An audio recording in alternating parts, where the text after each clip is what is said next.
Welcome back to Black Clover and review episode number 25. So I'm reviewing 70 episode of the anime for Black Clover Fifth Battle at 197 manga False Hope. This one adapts chapters 116 to 117 in the manga, and yes, well I can tell they adapted pretty much the entire chapters. And this one you have is like one battle like you had the past two episodes. This one you have at least, actually instead of one like was last episode, this one you have three. You have Team C versus Team D, Team E versus F, and G versus H. Who wins these three battles? Team C wins the first one. Second battle, it's like this is particularly very weird. It's like the odd number layer ones to win all the battles in these three ones. Like C beats D, E beats F, and G beats H. C is comprised of Mana, is comprised of Magda, Mona, and Merchida's very creepy older brother. Yeah. And I like how she's like very annoyed by him. It's like she really wants to disappear or at least to die because of how annoying he is. He's like, I hope you get crushed. And then later on she says, like, after she sort of basically wants to cheer on Asha, like, yeah, I hope you win because Asha and I are going to slaughter you in the next round. And he's like, I'm looking forward to it. Yeah. And what's his strategy? What's his strategy to help his team beat Team D? Why, giving them advice on how to use their magic properly. Yeah, tells manga basically just be calm and just read the thing's emotions. Like, okay, and apparently it works. Okay. As for Mona, which she's creeped out by him when he's about to when they first interact with each other, it looks like he's about to kiss her hand. And she's like sweating at this. Yeah. And she's like, in her head, there's no more beautiful than Charlotte. Who she calls Sis, even though she's just going to be called Captain. Yep. And Charlotte's like, why didn't you just split him up? Take him that way. He's like, okay. Does it anyways. And he's able to use his magic pretty easily to take out the crystal, and that's that. It's a pretty quick battle. Yep. As for the next one, we have Team E versus Team F. Team E is comprised of Fenrir, the younger brother of the previous captain of the Crimson Lions, and a guy from the Purple Orcas. Actually, not from Purple Orcas. So basically, I think he's from the Crimson. Yeah, he's from the Crimson Dawn. Yeah, and who comes with the strategy to win this battle? Why, Fenrir. And he does it pretty simply. And it's like having Leopold just use his magic to take out two of them pretty easily, and eventually use the combination of Haru's magic, which is Ice, and Leo's, to get the crystal. In a matter of about 5 minutes. The next one is group consists of Seki, a woman from the Astral Deer, which we don't see what the heck she does, except that she guards the crystal for some reason. And of course we have Fenrir's younger brother, which this guy's a jerk.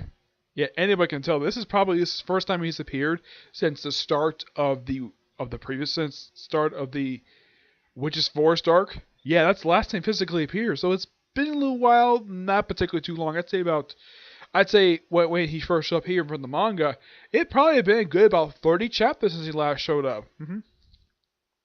Oh yeah, and uses Seki's, like, I would say his chariot, hops on top of that while Seki drives it, and uses space magic to slice up a mountain.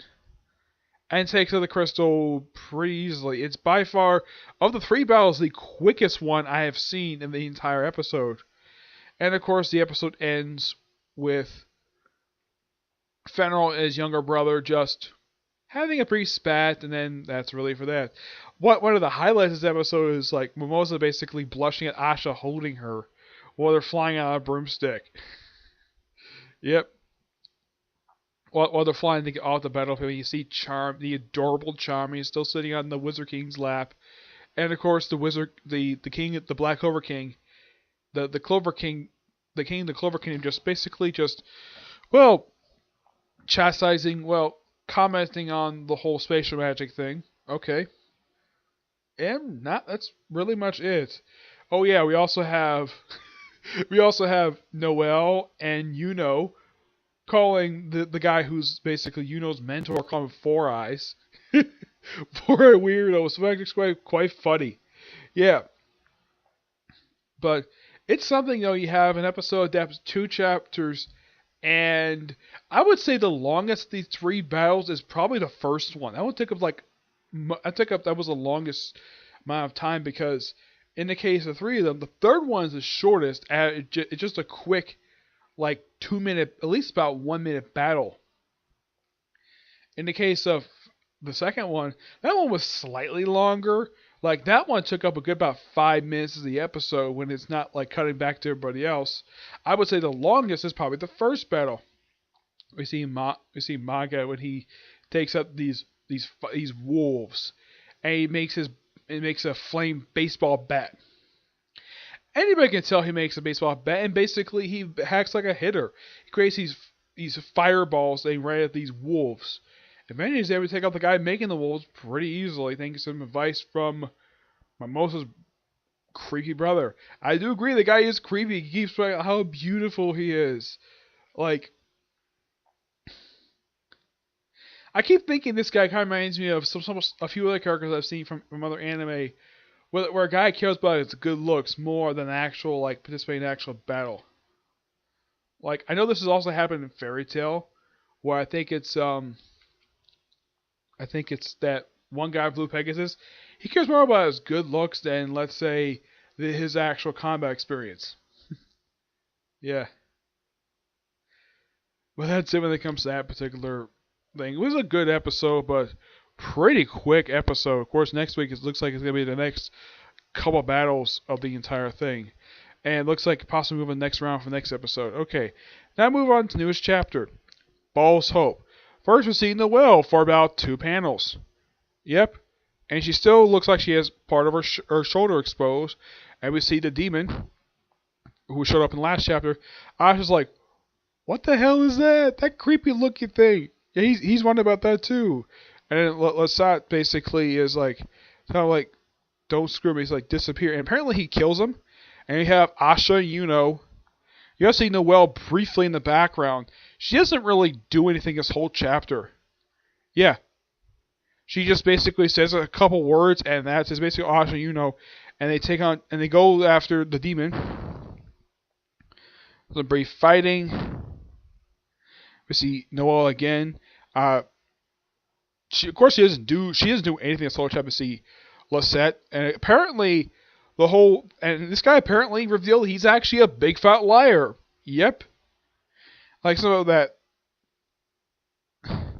apparently the leader of the elves had no desire to exterminate humans. That was actually a big fat lie. It seems like a lot of the stuff related to the elves basically is revealed that what this guy had been telling them, apparently, it's nothing more than a big fat lie.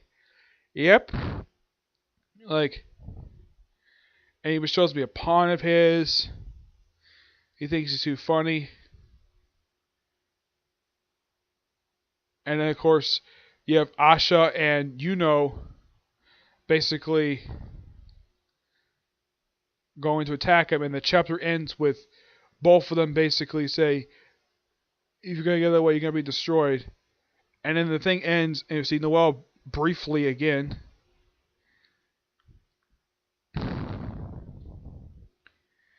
Yeah, she doesn't really do anything except monologue in her head. And the thing says, climax, a battle to death with powerless mace. So it looks like possibly this arc will finally be wrapped up in the next chapter. Yeah, which makes this. I mean, it's already the longest arc of the entire series. As of next chapter will be 66 chapters. Yes, 66. Yeah, it's a quite interesting arc. It doesn't really. One thing I got to praise with this arc, unlike let's say what happened with the most recent, with the current arc for 7 Deadly Sins, where half that time feels like almost nothing is happening. This arc does feel like that stuff is progressing forward, and it feels as though this arc is going to wrap up pretty soon. I don't know if the series. I don't think the series will wrap up. No, I don't think so. I think that the series will continue for a little while. I'd say probably about 2 or 3 more years, maybe even 4 for that matter. Because I'm sure for the writer, there's still a ton of more story he wants to tell. I'm sure, but I'm sure that this particular arc will probably wrap up by the next chapter. hmm Now, I have heard that there is plans for stuff happening after chapter 298, which I kind of predicted when they said that it's like everything beyond 198, there is plans for that. So that means that this arc will wrap up by next chapter and move on to something else. I hope so, because there's still more stuff to tell, like the stuff for the Diamond Kingdom. That'd be interesting to tell. And possibly, I'd love to see this. The possible stuff of romance between Noelle and Asha, because, well, Noelle is in love with him. So why the heck not? Even though he's infatuated with a nun. Who's the closest thing he has to a mother? I think that's stupid. Yeah, he doesn't think about her the whole chapter, thank God. He hasn't thought about her in quite some time. Yeah. So that's particularly it for this particular review. Stay tuned for my review of a Doctor Who book. Yep.